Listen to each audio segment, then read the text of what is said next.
Hey, everybody, this is Brian Eisenhower, and I am really excited. I've got a special guest here and an old friend of mine that has agreed to sit down with me today to help you guys at a very timely time in our profession in the real estate industry, and that is Mr. Josh Anderson. Josh, thanks for showing up today, man.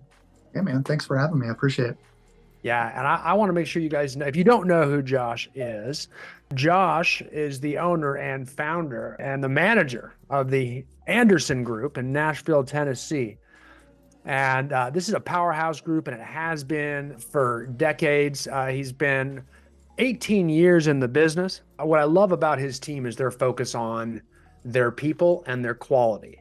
And that's why I think it's so timely right now. And that's why I asked Josh to be on here, is because what he does is what's going to power through a time when real estate agents may not be looked at in the best light by the public. They're taking on water right now.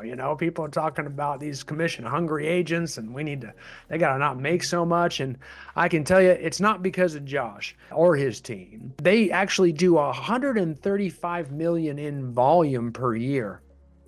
But listen to this.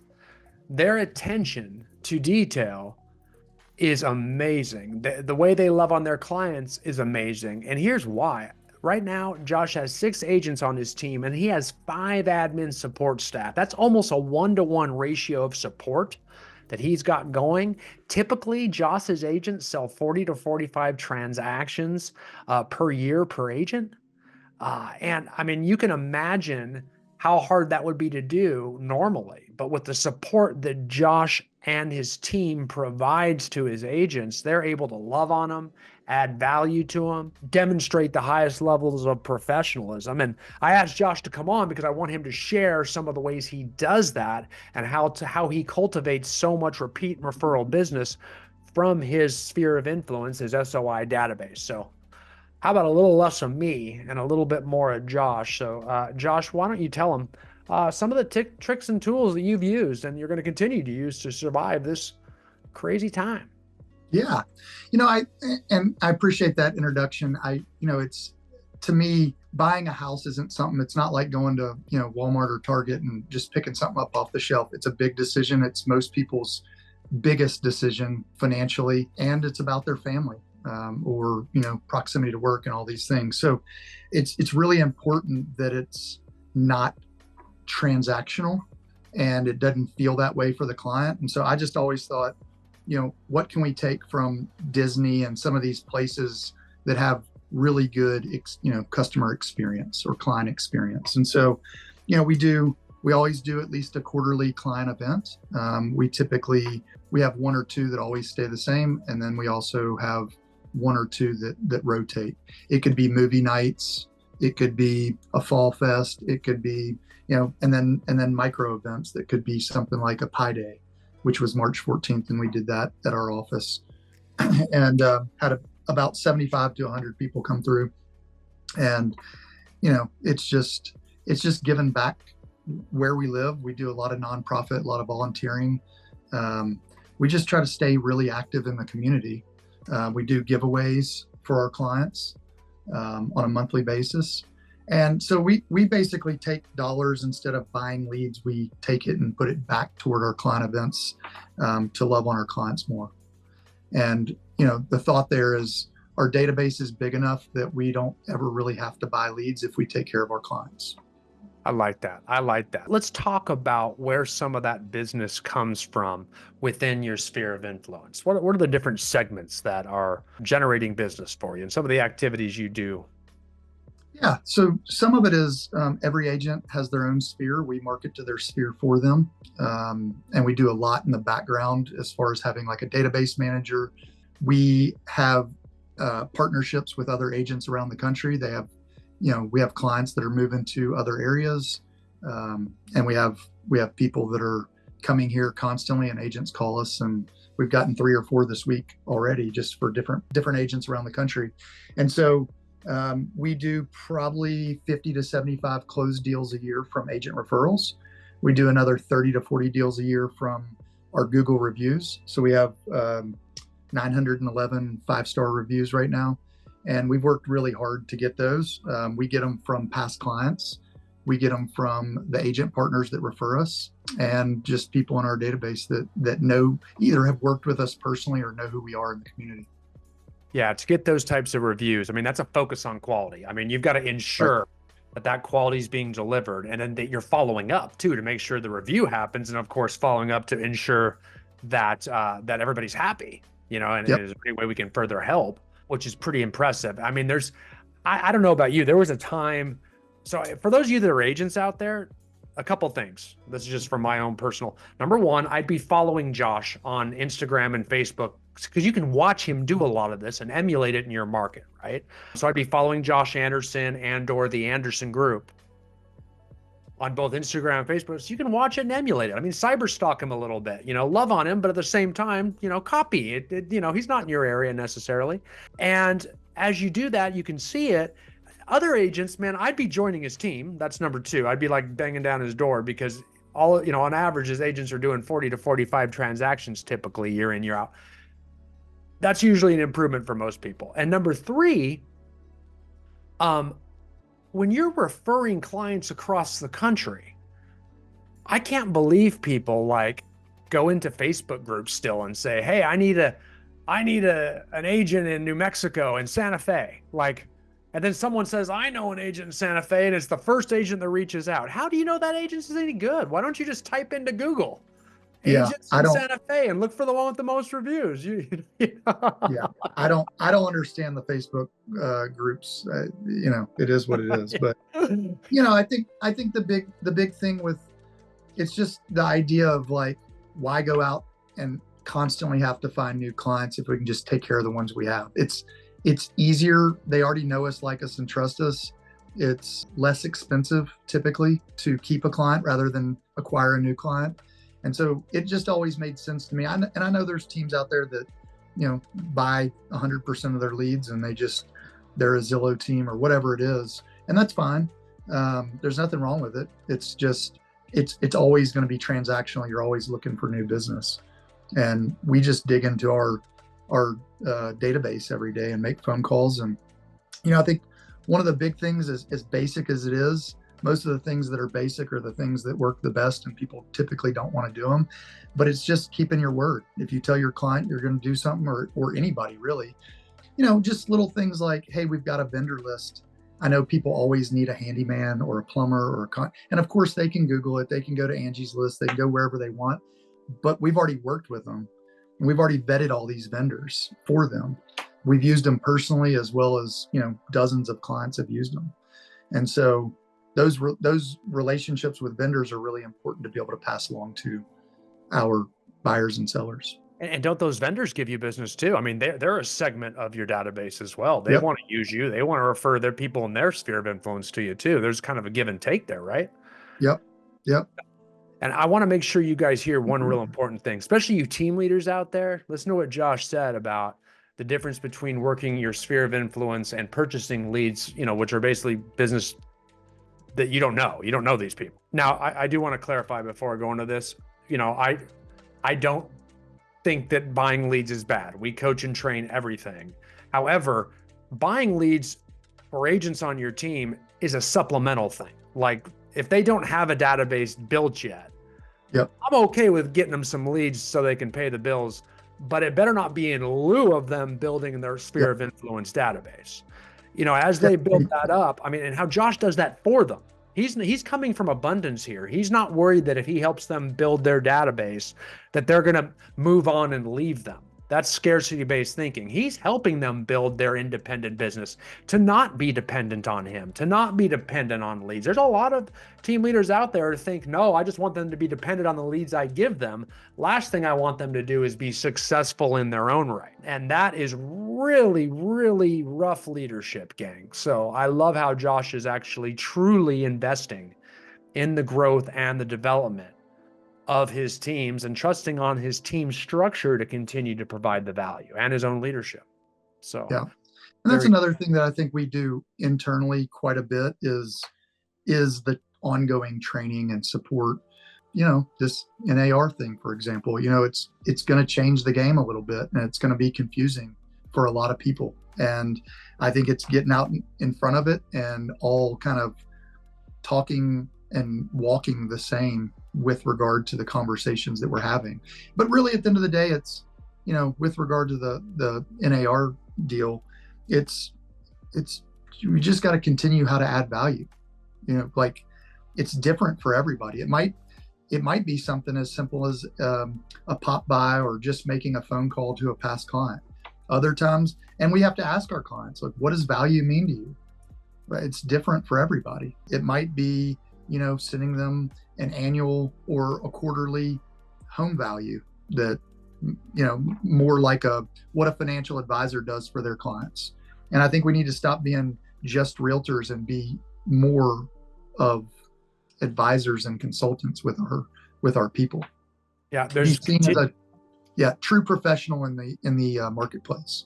Yeah, I don't think a true professional like just takes the commission check and runs, never to be heard of again. You know what I mean?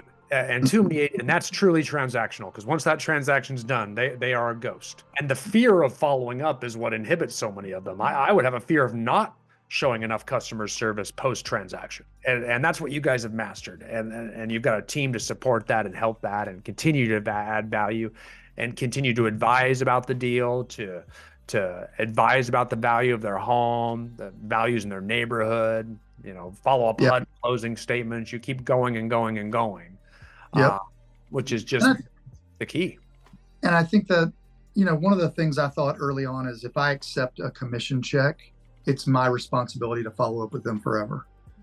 That's just how I've always felt. And I know everybody doesn't feel the same. And I know at some point, after 18, almost 2 decades in the business, we've got, 3,300 transactions or whatever it is. And it's a lot to call all your clients 3 or 4 times a year and do the client events. And the client events make those calls easier. One of the things we started last year was teaching wealth building every month and inviting agents in the marketplace as well as our clients, because I think, that everybody's going to pay taxes forever and everybody has a choice, but the whole wealth building thing's a whole different, like, you have to go and seek it out and figure out, how do I max out my HSA account, or, can I do cost segregation? And a lot of people they live their everyday life and don't do these things. So we started teaching this class, and it's really helped, one, just little nuggets here and there for our clients, but it's also, we've seen more of them want to buy investment properties. So now we've sold them their, property, their primary residence. Now they're wanting to buy investment properties. So they don't, if they buy one a year or one every 2 years for the next 10, 15, 20 years, it changes their financial situation. Agreed. And I think, and even if they don't attend that, they see you marketing those, they see you advertising those. They actually, even if they aren't a recipient of that, they actually see you doing that for other people, and they see you giving. And that just becomes who you are.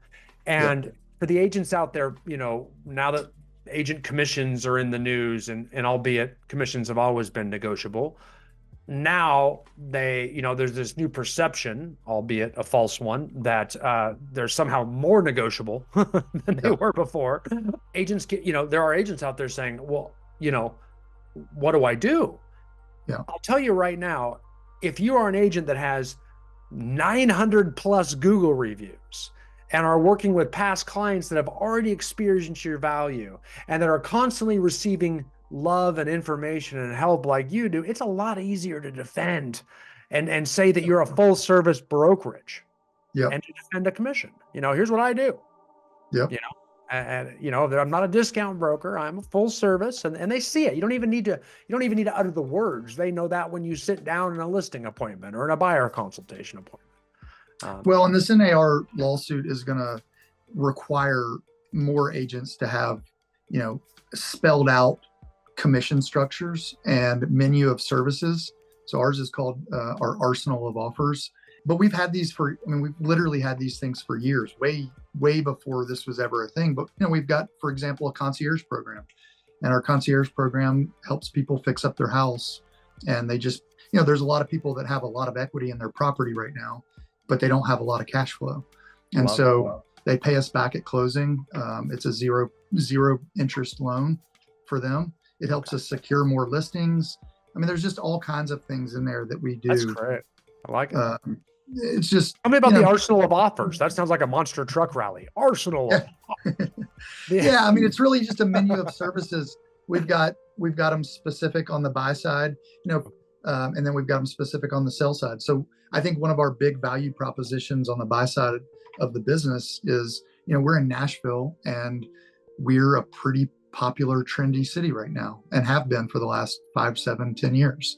And it's just, we've got 100+ people a day moving here, and we don't have a ton of inventory. So we've got to get creative. And we started doing this before COVID, but it really helped us a lot in COVID of, being able to send out, buyer needs text messages to the top 500 agents in the marketplace, sending out love letters to neighborhoods that clients specifically want to be in, and just finding coming soon and off market properties.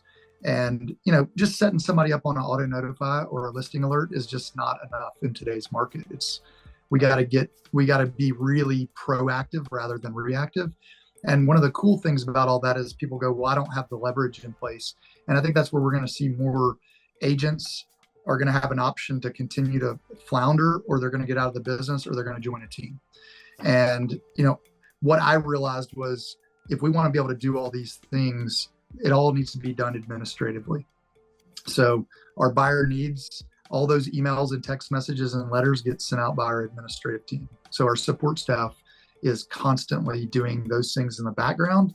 And then we're getting calls on those things and taking those calls and getting buyers into homes that they otherwise might have to sit and wait for way longer if they were working with a different agent. Yeah, I really think, and that's what's really so impressive. And that is what is truly unique about your team. Your entire team structure, with the level of administrative support behind the agents, is all dedicated to increase professionalism and quality of service provided to the clients. And that starts with your structure, which is so awesome. I really, and most agents don't get into the business to do, paperwork and systems and processes and all. They want to do the relationships and show houses and go on appointments and, all the sexy fun things. And so we've tried to kind of sift through everything, go, what is everything that we can take off of an agent's plate to keep them in dollar productive activities? So it's, lead generation, it's showing houses, it's writing offers, it's negotiating offers. And that's all we really want them doing. We still train them on everything. We still show them all the things that we're doing in the background, but we also know that if we leave some of those things up to agents, that they're not going to consistently be done. So like our closing boxes that we do for all of our buyers and sellers on closing day, those are all done administratively. We've got a database manager in the background that sends out texts and emails to the client, and just to check in. It's just coming from the Anderson Group, and how's the house? Do you need any, preferred vendors that we have? Do you have questions about the real estate market? We want to be, and I don't care if they want to have a question about a rental property or commercial real estate. We don't do those things, but I want people to call us about anything real estate. Absolutely. I love it. Yeah. I tell you, and it shows, man. It absolutely shows. Well, with that being said, Josh, I got to thank you for being on today, man. It's been awesome. You give a lot of hope out there to a lot of people right now, and gave a lot of ideas as to how people kind of up their game and level up a little bit better at a time when we really need it. So thanks for being here, man. Yeah, absolutely. I appreciate the opportunity. Man, again, everybody find him online, Josh Anderson and the Anderson Group, Instagram, Facebook, and everywhere else. The man is all over the interwebs. Follow him, stalk him, and copy him. That's for darn sure. Perfect. Josh, thanks, man, and everybody else. Hopefully we will see you next week. Appreciate it.